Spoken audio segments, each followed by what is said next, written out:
Graça e paz, amada igreja. Saúdo você, meu irmão, minha irmã, com a paz do Senhor. Vamos dar continuidade ao estudo do Evangelho de Mateus em mais uma quarta doutrinária. Hoje nós vamos continuar, irmãos, no capítulo de número 17. Eu convido vocês a abrirem as suas Bíblias em suas casas. No versículo de número 22, nós vamos ler o texto que tem por título, de novo, Jesus prediz a sua morte e ressurreição. Título esse na versão em que estou em mãos aqui. Mas antes de lermos o texto e seguirmos para a explanação da palavra do Senhor, eu convido todos que estão assistindo esse vídeo a orarmos juntos, a uma só voz, invocando a presença do nosso Deus para poder desfrutar da sua presença desse momento. Oremos. Senhor, nós te agradecemos, Pai, por mais uma oportunidade de estudarmos a tua palavra. Te agradecemos, Senhor, porque ela tem sido rica, Senhor, em ensino, em sabedoria, tem sido rica, Senhor. Nos momentos em que nós carecemos, tem sido um suporte, Pai, para as nossas vidas. E tem sido muito bom, Senhor, poder estudar a tua palavra, Pai. Neste momento nós clamamos para que tudo aquilo que ela venha a falar conosco, venha a ficar em nossos corações, em nossas mentes, e que tu possa, Senhor Deus, a nos ajudar a entender tudo que está por trás da tua palavra, Senhor. Nós somos gratos a ti por tê-la em nossas mãos. Muito obrigado pela liberdade que há em nós de lermos o teu evangelho, estudarmos e aprendermos livremente, Senhor Deus, acerca de ti, e também com essa mesma liberdade que temos de poder proferir a nossa fé em ti, Senhor. Muito obrigado, Senhor Deus, por tudo que tu nos tens ofertado. Assim nós choramos, em nome de Cristo Jesus. Amém. Bem, irmãos, Mateus 17, versículo de número 22 e o versículo de número 23, assim nos diz a palavra do nosso Deus. Reunidos eles na Galileia, disse-lhe Jesus: o Filho do Homem está para ser entregue nas mãos dos homens, e estes o matarão, mas ao terceiro dia ressuscitará. Então, os discípulos se entristeceram grandemente. Pois bem, irmãos, aqui nós temos o quarto momento, a quarta vez que Cristo, de alguma forma, ele prediz ali a sua morte e a sua ressurreição. Eu digo quarto momento porque o primeiro deles foi trazido pelo nosso pastor João há cerca de um mês atrás, no capítulo de número 16 de Mateus, a partir do verso 21, que também tem por título esse bloco de versículos, Jesus prediz a sua morte e ressurreição. Seria a primeira vez que Cristo ele falara acerca da morte e de sua ressurreição. O texto diz assim: desde esse tempo, começou Jesus Cristo a mostrar aos seus discípulos que lhe era necessário seguir para Jerusalém e sofrer muitas coisas dos anciãos, dos principais sacerdotes e dos escribas, ser morto e ressuscitado ao terceiro dia. Aqui Cristo ele fala abertamente, uma primeira vez, acerca da sua morte e da sua ressurreição. O segundo momento em que ele fala do mesmo tempo é no capítulo 17, no versículo de número 9, quando após ali a transfiguração, os discípulos ele tratam acerca da vinda de Elias. Então Cristo ele fala, a palavra nos fala, e descendo eles do monte, ordenou-lhe Jesus: a ninguém conteis a visão, até que o Filho do Homem ressuscite dentre os mortos. Então Cristo aqui ele não trata acerca do seu sofrimento, nem acerca de sua morte, mas obviamente ele fala sobre ressurreição, e para que haja ressurreição é necessário que a morte ela venha previamente. O terceiro momento em que Cristo fala, e aqui esse momento o mais sucinto dentre esses três que falo previamente aqui que nós vamos ler, está também no capítulo de número 17, no versículo de número 17. Lucas, no capítulo 9, vai explanar um pouco mais sobre isso, mas no próprio versículo 17 do capítulo 17,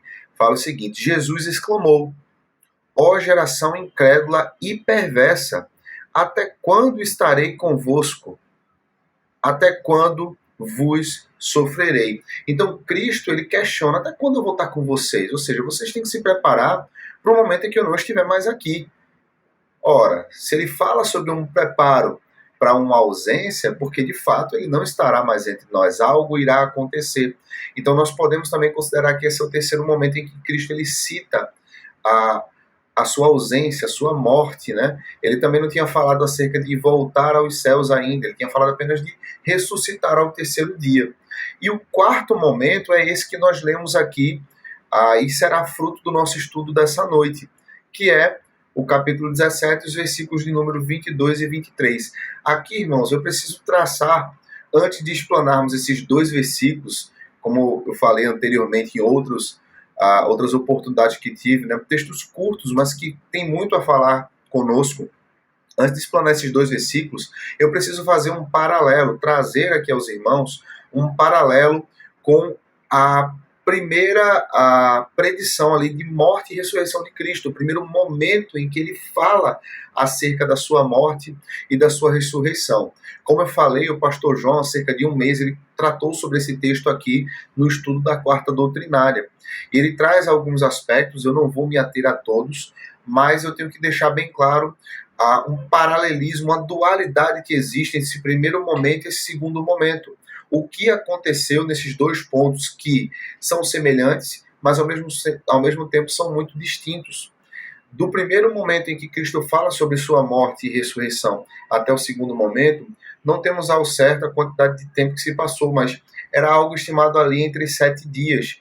E nós temos a tranquilidade de falar isso, irmãos, porque no começo do capítulo 17, diz que 6 dias depois, tomou Jesus consigo a Pedro e aos irmãos Tiago e João, e os levou em particular a um alto monte. Então, desde o momento dos acontecimentos, do momento do primeiro anúncio de Cristo ali sobre sua morte e ressurreição, até o momento do Monte da Transfiguração, o momento em que Pedro, Tiago e João presenciaram isso, se passaram 6 dias.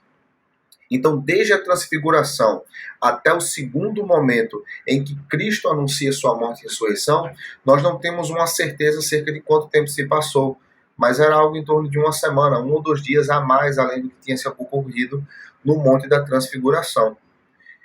Então, é uma janela de tempo muito curta sobre esses dois anúncios tão importantes que Cristo havia feito aos seus discípulos. O versículo 22, ele fala que reunidos eles na Galileia. Esses reunidos, irmãos, não são apenas os 12 que estavam com Cristo. Muitos outros discípulos também estavam ali, porque eles estavam iniciando a peregrinação para Jerusalém. Eles estavam começando a se organizar para poder ir para Jerusalém, fazer a sua caminhada até Jerusalém e ali se preparar para as festividades. Cristo tinha anunciado isso no primeiro momento, quando ele falou, começou Jesus Cristo a mostrar a seus discípulos, isso no capítulo 16, versículo 21, que lhe era necessário seguir para Jerusalém e sofrer muitas coisas dos anciãos, dos principais sacerdotes e dos escribas, ser morto, ressuscitado ao terceiro dia. E Pedro, chamando-o à parte, começou a reprová-lo, dizendo: tem compaixão de ti, Senhor. Isso de modo algum te acontecerá.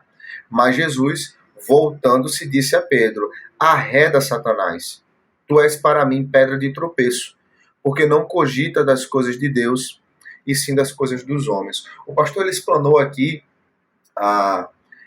acerca da presença de Satanás nesse momento, né? Cristo tendo a capacidade de enxergar que aquela ação de Pedro, ela não era de Pedro necessariamente, mas Pedro estava sendo utilizado ali como ferramenta por Satanás para que se tornasse uma pedra de tropeço na vida de Jesus.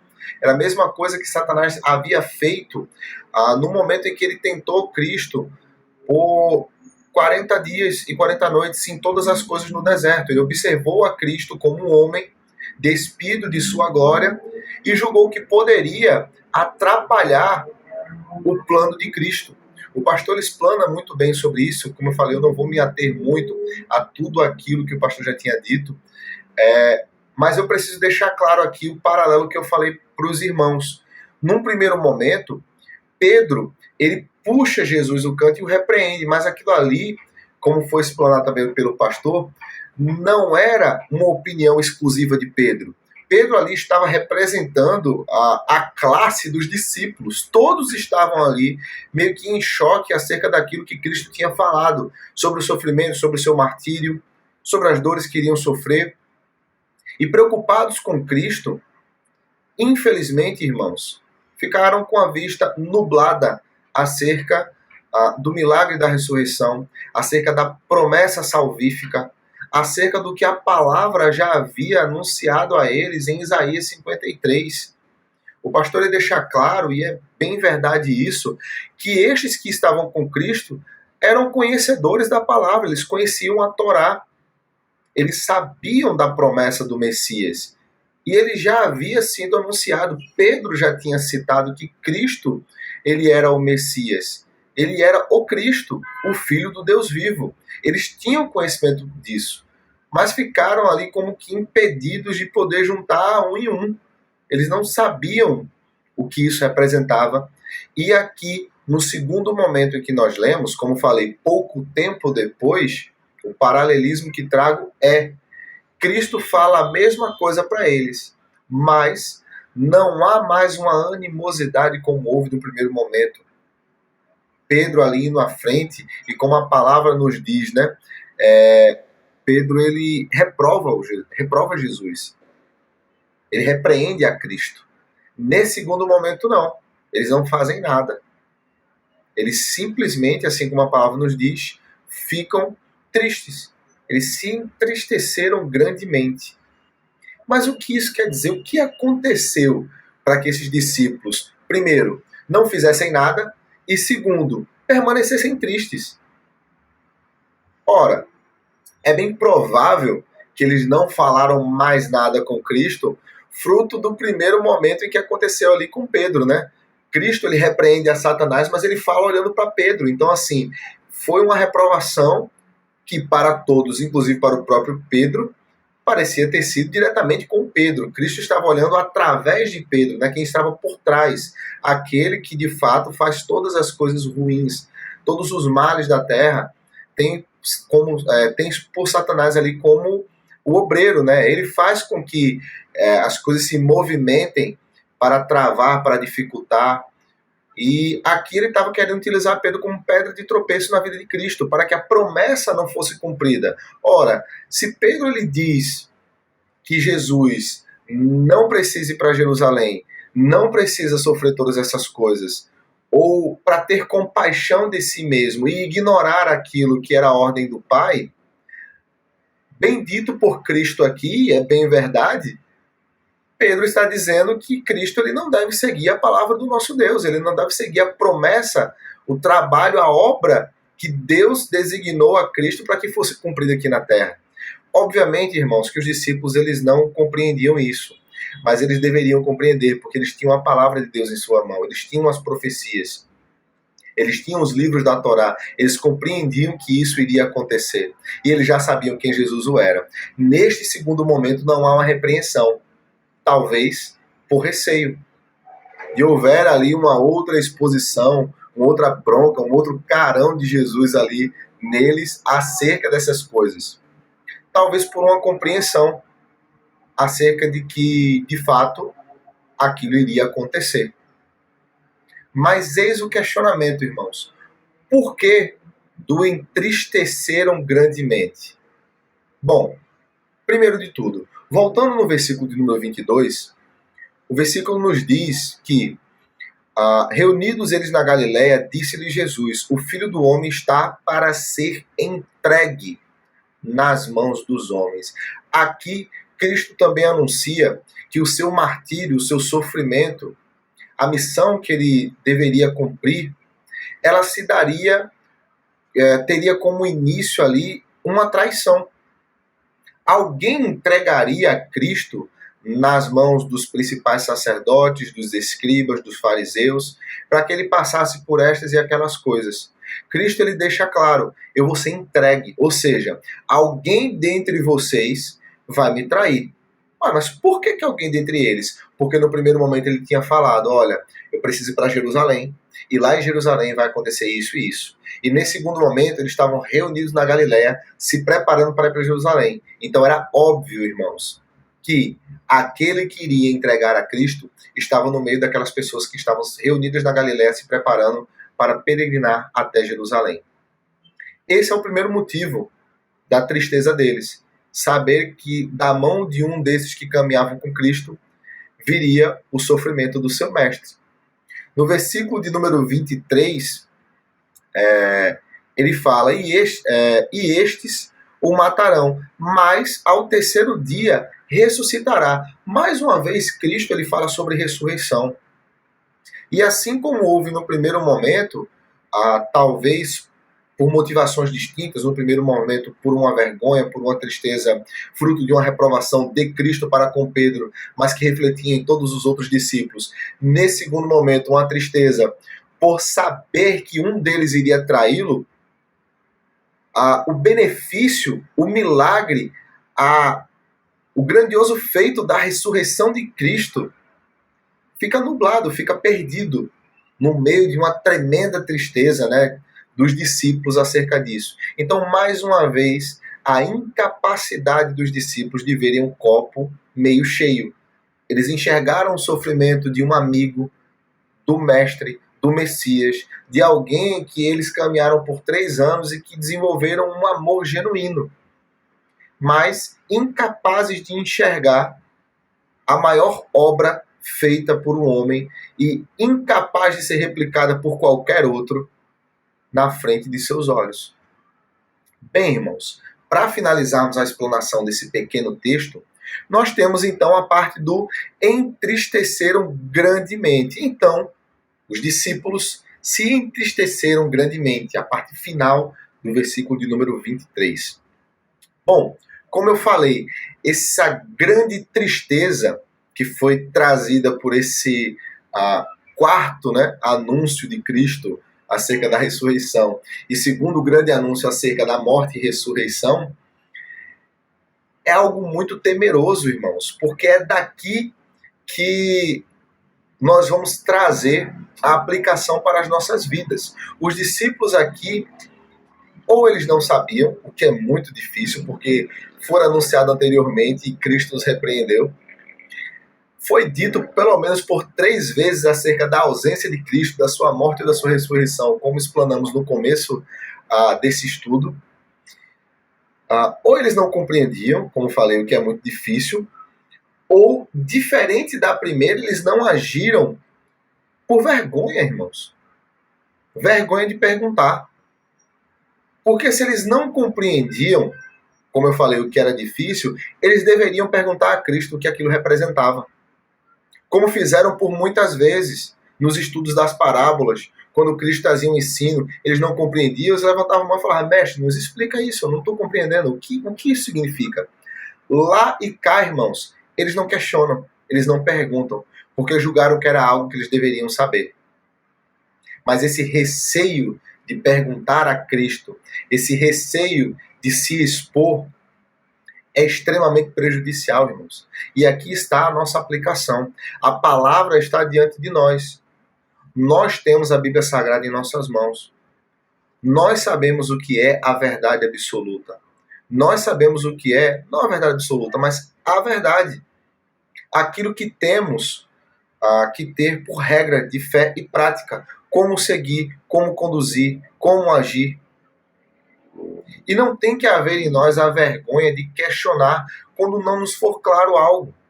Através de oração, pedindo a Deus por esclarecimento acerca de uma palavra, pedindo compreensão acerca de uma dificuldade ou de um problema cotidiano. Auxílio aos demais irmãos que têm mais experiência acerca da palavra de Deus, para que possam nos auxiliar a compreender muitas vezes o que a Escritura está nos dizendo. Muitas vezes muito claro, irmãos, para nós, mas se necessitamos ali de auxílio, por que não pedir? Neste texto fica claro para mim. Os discípulos deveriam ter questionado a Cristo, Senhor, eu estou com vergonha, assim, porque eu deveria saber isso, mas eu não entendo. O que isso quer dizer? O que isso quer dizer? Como assim? Você vai morrer, vai ressuscitar? É literal? É literal? Porque Cristo já tinha falado em algum momento, a pessoa precisa nascer de novo. Mas não era numa literalidade. É que eles poderiam perguntar, é literal isso, Cristo? É assim mesmo, mestre? Você vai morrer mesmo? E vai ressuscitar ao terceiro dia? O que isso quer dizer? Não, irmãos, eles não fazem nada. Eles só aceitam, eles se entristecem. E isso é extremamente prejudicial. Precisamos aprender com estes discípulos o que não fazer. A tristeza em demasiada quantidade, ela é prejudicial, irmãos. Nós, como seres humanos, nós somos incapazes de controlar determinados sentimentos, como raiva, como a própria tristeza. Mas nós precisamos entender que se afundar em uma tremenda tristeza nos impede de enxergar a verdadeira alegria em Cristo Jesus. Aqui, como esses discípulos, eles não conseguiram enxergar a maior de todas as bênçãos, a salvação através da ressurreição de Cristo. Eles poderiam sair desse momento compreendendo exatamente o que Cristo iria fazer. Não sabemos, irmão, se Cristo iria revelar a eles o plano final, mas poderia, assim como Cristo já revelou várias coisas e foi tratando com eles acerca das coisas que estariam por vir. O fato é que a tristeza impediu os discípulos de enxergarem isso. E essa é a mensagem para ti e para mim também nessa noite. Não podemos permitir que a tristeza ela venha a turvar os nossos olhos, a nublar a nossa mente acerca da alegria que está em Cristo.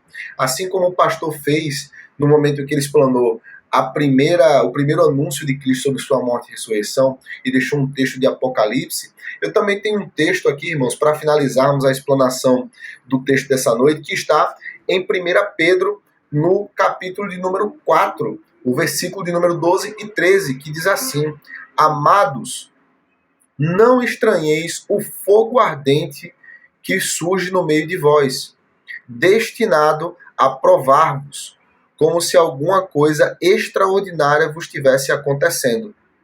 Pelo contrário, alegrai-vos na medida em que sois coparticipantes dos sofrimentos de Cristo, para que também, na revelação de sua glória, vos alegreis exultando. É um texto muito bonito, irmãos, porque foi o homem que foi repreendido por Cristo, por representar os discípulos, acerca de uma incredulidade. Era um homem que estava, num segundo momento, no meio dos discípulos, extremamente triste, por não aceitar a maior benéfice que poderia recair sobre sua vida. Mas que no fim da sua vida, na carta que tem o seu nome, fica claro, irmãos, que ele compreendeu. Porque, de um momento de extrema tristeza, Pedro diz: alegrem-se. Alegrem-se por sofrer com Cristo, por serem coparticipantes do sofrimento dele. Porque no momento da sua glória, vocês vão se alegrar sobremaneira ainda mais, vocês vão exultar. Pedro compreendeu, irmãos. Pedro entendeu a mensagem da cruz. Pedro compreendeu o que a morte e a ressurreição de Cristo representa. E para nós fica esse ensino. Vamos orar, irmãos. Gratos a Deus pela morte e ressurreição do seu Filho, pela morte e ressurreição do nosso Mestre, do nosso Senhor, do Cristo.